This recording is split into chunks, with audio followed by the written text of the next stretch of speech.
Yo, Go Squad, what is good? Welcome back to another Gen 1 Tuesday here on the podcast. If you didn't already, make sure that you comment down below what you're looking forward to. Give this video a thumbs up. Send it to a friend, like literally go send it to a friend. But right now we're here with the squad and we're talking about something that all of us have had to do and will have to do, which is wait. Wait on God. Wait for the thing to happen. Go through the process because it's true. Like in the world we live in today, y'all, like I feel like it's, and tell me what you think about this, but I feel like it's like instant gratification. Like we expect things to happen like this because we're so used to seeing the highlight reels on social media, on TV, where we're just seeing the end product. But we don't recognize that there's actually a process that it took in order for the thing to get there. So what's the most valuable thing that you've learned about waiting or that you're learning about waiting? You know, it's crazy. I'm in this interesting space right now in this season where I feel like God wants to build my faith.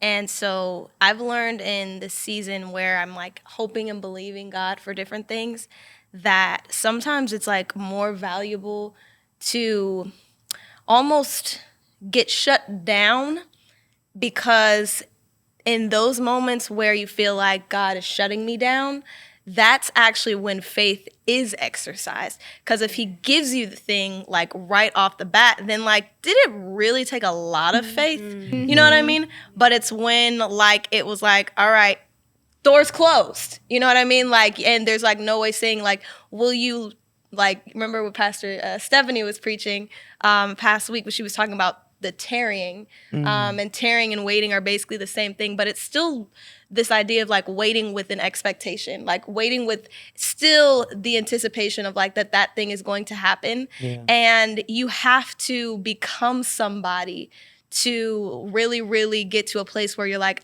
I am still confident in the thing that I'm believing God for, even if, you know, in my, you know, vision right now, doesn't look like it's happening, you know what I mean? Like, but if I keep showing up to bat, eventually, if it's in God's will, if it's God's plan, the thing is going to happen. Yeah. So there's almost more of a value in having to wait and being maybe told no and having that door be closed because you become something out of it. Mm-hmm. And it's painful. We'll say it's painful, but it's like extremely valuable. Mm-hmm. Because, yeah, like I said, it takes, you know, maybe a little bit of faith when you're like, okay, God, I prayed for the thing, I prayed for it. Oh, look, it showed up. Oh, my God, it's here. Yeah. And as opposed to praying, you know, door closes. All right, pray again. Door closes. All right, pray again. Door closes. Pray again. It happens. Yeah. But you became something and your relationship with God deepened through that process. Because it's about who you become in the process of the wait.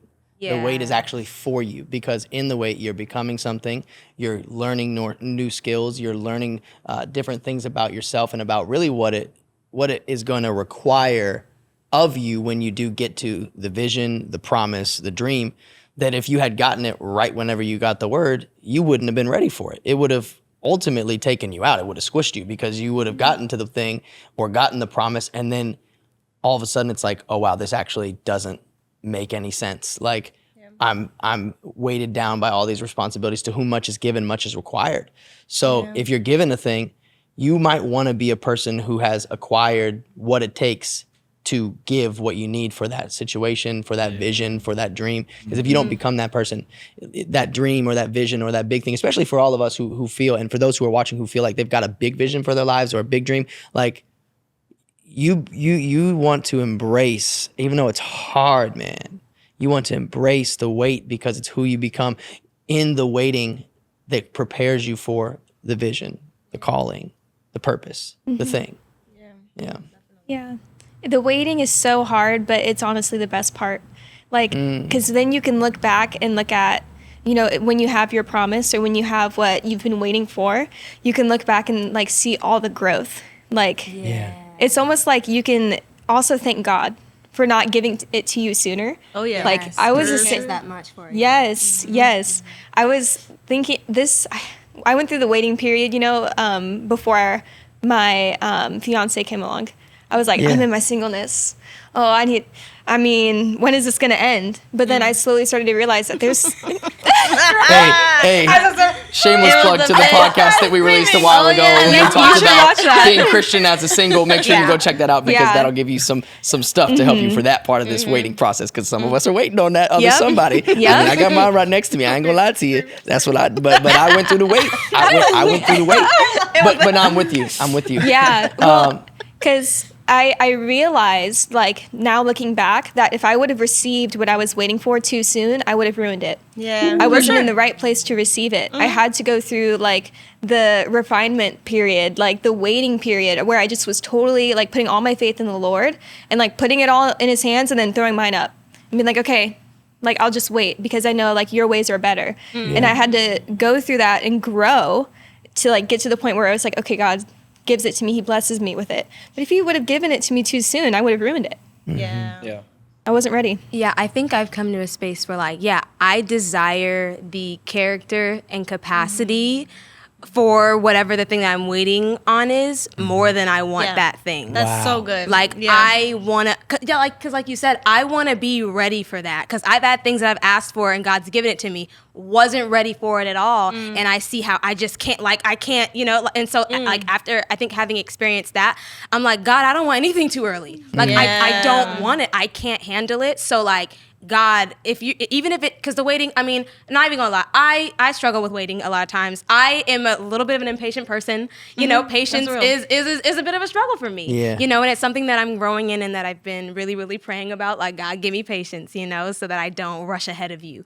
But no, like, yes, the waiting sucks, but I really, really, really want the character and the capacity good. to handle Yes. whatever God Absolutely. has for me. Like that. Yeah.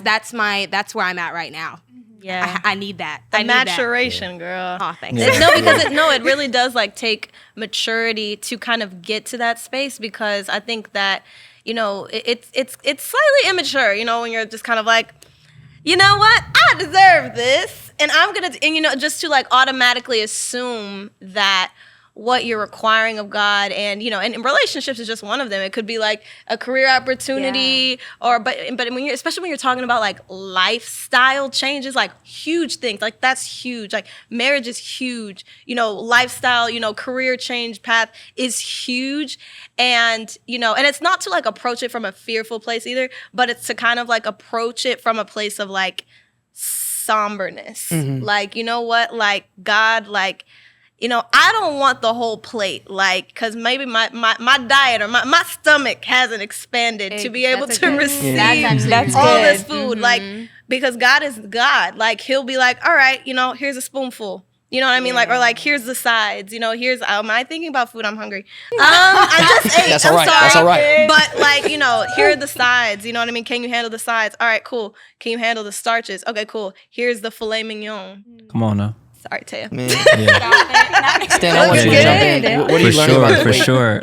Honestly, the idea of a waiting season is something that I'm not sure that I call it that anymore, because for me, when I use the term wait, it's either coming from a place of impatience in myself, or suggesting that I'm waiting on God to move. And I think that's, like, how it's commonly used, where, I'm waiting on God to, like, really make this move. But as a lot of you guys just said, and something I believe is that it's usually a season of preparation. There would be no way. I think sometimes when I use the word wait, it suggests that I'm somewhere I'm not. And I'm just here and I'm waiting on God to finally come move. And it's actually the whole time I'm moving closer to it, and I'm being more prepared for it every day. Love that. So I don't know. I don't even know that I use the word wait, because I genuinely believe that I am being prepared through everything, and I second what you guys said. Like, there are things that I had been praying for, that I'm still praying for, that I've been praying for 10 years, in terms of, like, career and what I want to do in life.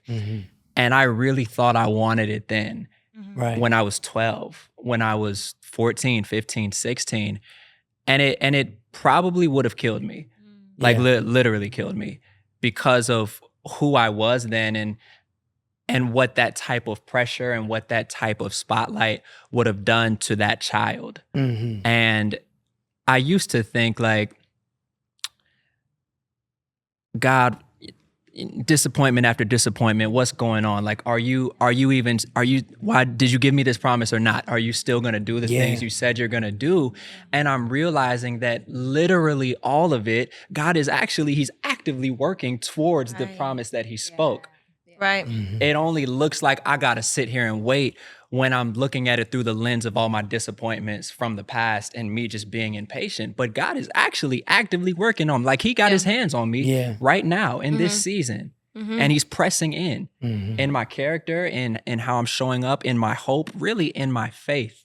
Because what I've found is that the toughest part for me, at least, it isn't starting. It isn't having the faith to start or like in getting through that initial dip, but it's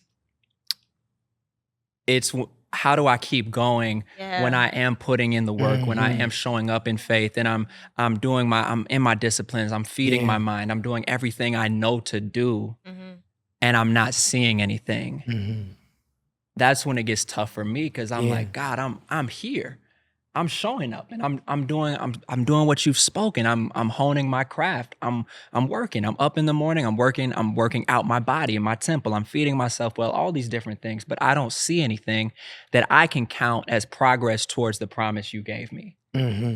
Bro, I think That's you so actually do know, because you said something like, I don't know if I call it waiting, but I think that it's changing the way you see waiting as it's active. Because what you described is you are in preparation. So the progress is you're developing consistency. Like you go into the gym every day and making sure you're taking care of your temple, like you're developing consistency so that, because at the end of the day, like let's say, because you're an artist, you know, say that you do get, you know, an opportunity in music that takes you on a world tour.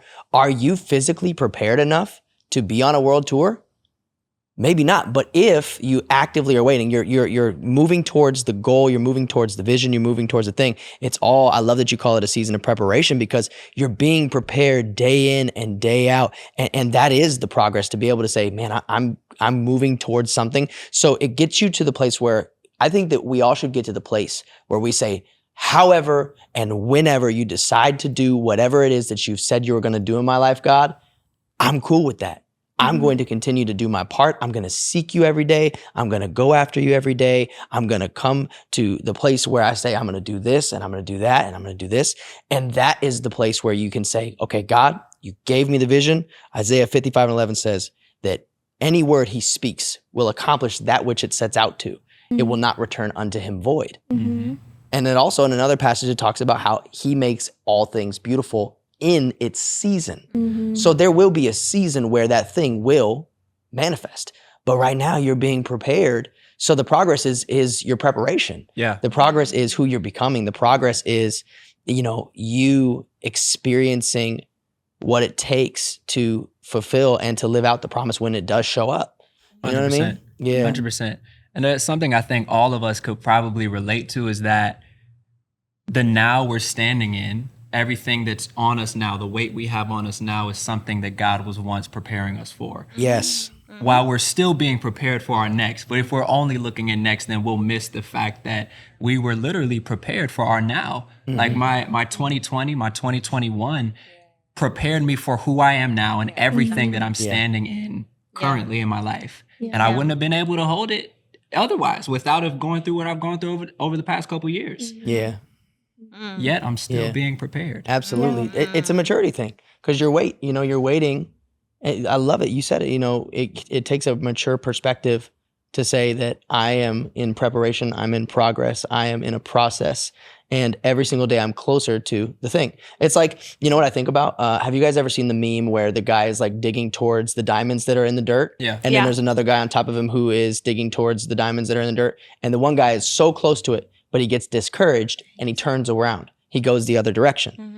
The other guy, he strikes it because he was consistent. He kept going forward, knowing that if he keeps on digging, he's gonna eventually get to the diamonds. So it's like that with our visions and our dreams and the goals that we have. If you keep on digging, if you keep on staying persistent and consistent to it, and you wait on God, trusting God, whatever you say, whenever you say to do it, however you guide me and lead me, I'm gonna do that. And over time, when it's the right time, God will do it, because he's not a moment too late, nor is he too early. Yeah. And you don't want to compromise too early for something that's not God when you think it is.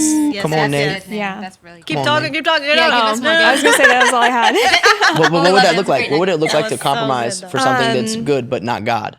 Well, just because I brought up relationships before, you can be single for so long and then just go, you know what? I'm sick of waiting.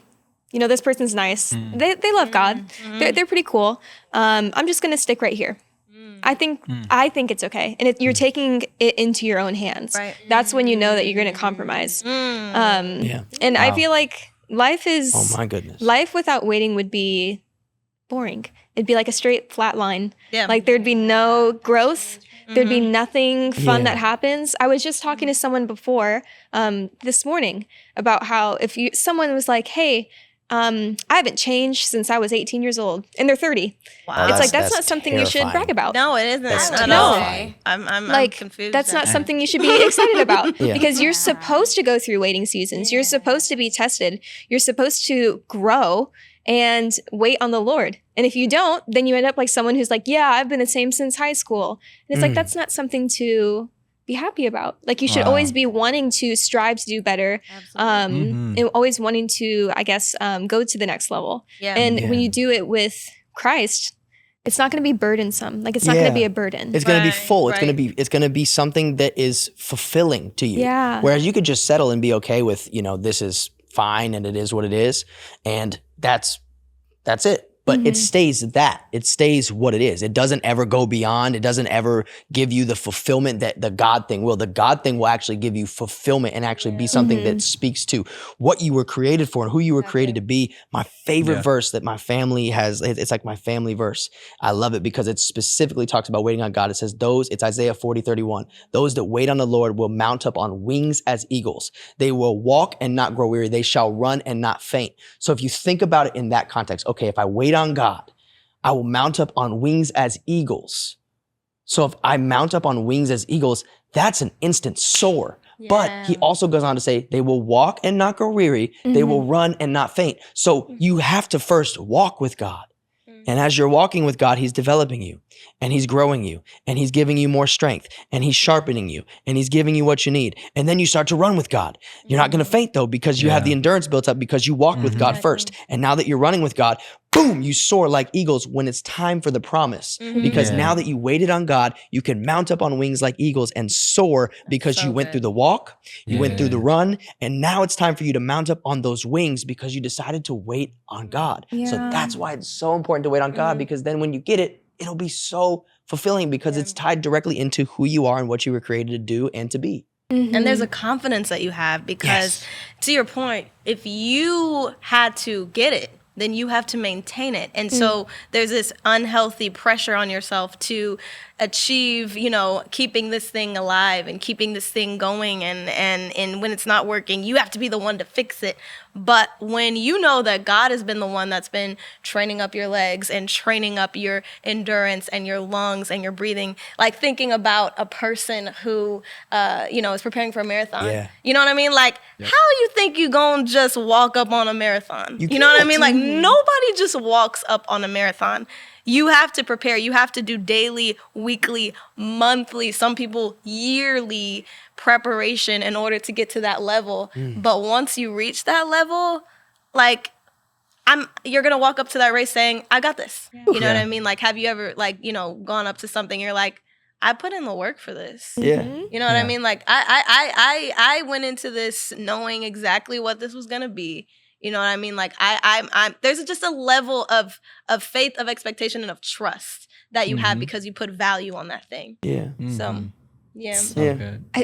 I think it was something that PT said a couple Sundays ago, and I don't know, I can't quote it verbatim, but he was talking about how you grow your faith in like the waiting period or in like the building season, so then when your promise finally comes, you're like, okay, I knew it was supposed to get here. It doesn't even phase you at that point. Yes. Yeah. Yes. Cool. I think what he said is that you receive it Yeah, when God you receive first the spoke faith. it. Yeah, you it's receive that it First Peter then scripture. Yes. before the end product arrives. So by the time Yes. it arrives, you're believing You're not for, even moved by it. for something else. Yes. Yeah. Yeah, so dope. And I want to circle back to what you said about being in a season where your faith is really being built.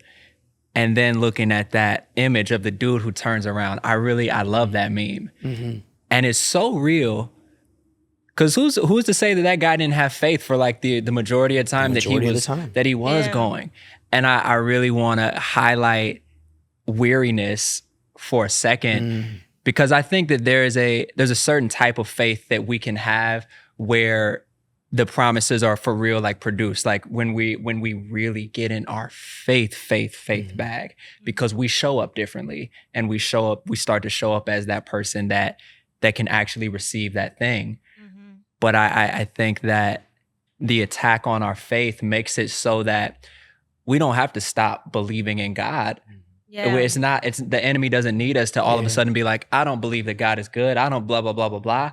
But if there can just be a little bit of doubt to make us not show up with the type of fire consistently enough to actually produce what God is trying to produce and birth through us, then the enemy's winning. Yeah.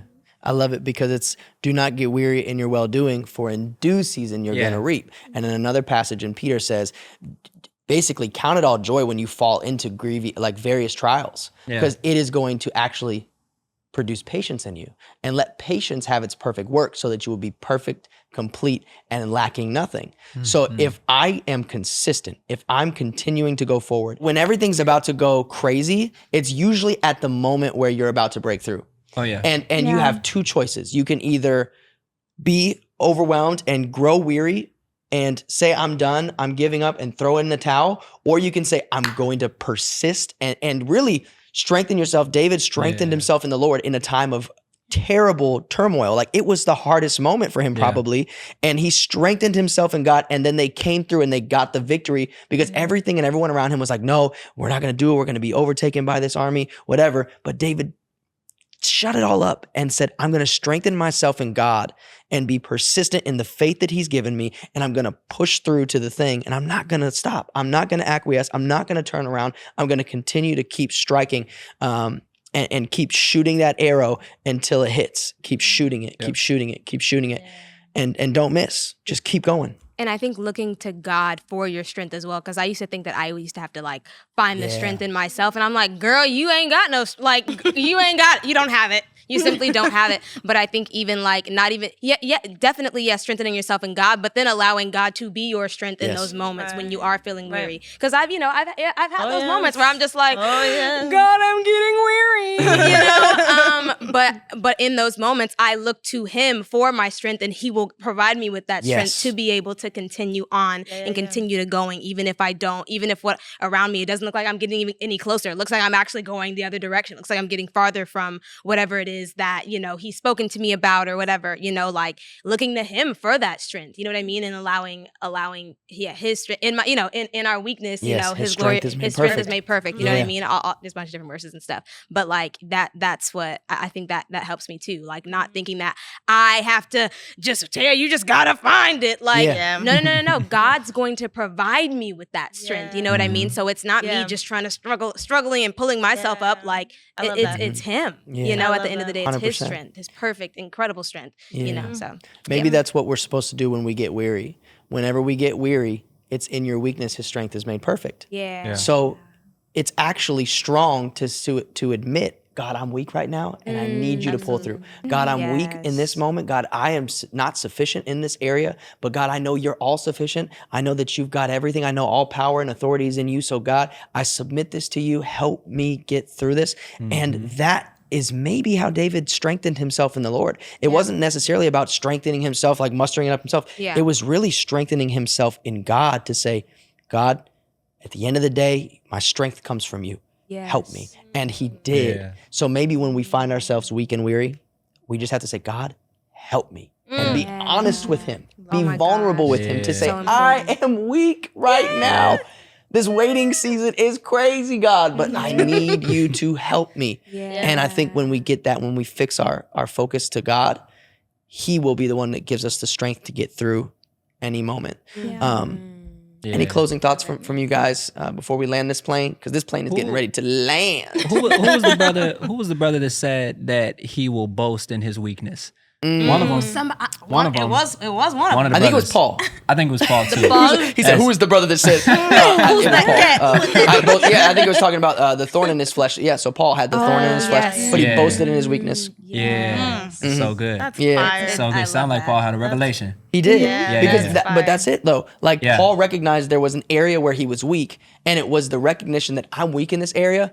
But because I'm weak in this area, I recognize he's my strength. Yes. So if he's my strength, I actually rejoice in this weakness. I'm actually grateful for this weakness because it helps me remember that I need God. That I need God to get through whatever comes my way. I need this weakness.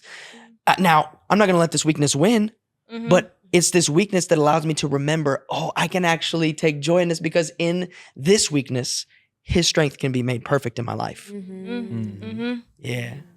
And then too, if like everything was perfect, if we didn't have that type, you know what I mean? Like wouldn't there would need be God. there would be no need for God. There would be no need for faith. There would need, like you said, it would just be a real flat life, and we could just do everything ourselves. But I'm learning to literally be grateful, in my, that I have to endure things and I have to, and I know that sounds kind of crazy, but like I am learning to just be grateful because, I can rely on him, and you know what I mean? Like it grows my faith and it grows my relationship with God and all of that. So, just learning to really be grateful for, the thorn in my side or whatever that is. Keeps you humble. It does. It keeps you realizing, you're not in control. You're not the best thing out there. God is. You know what I mean?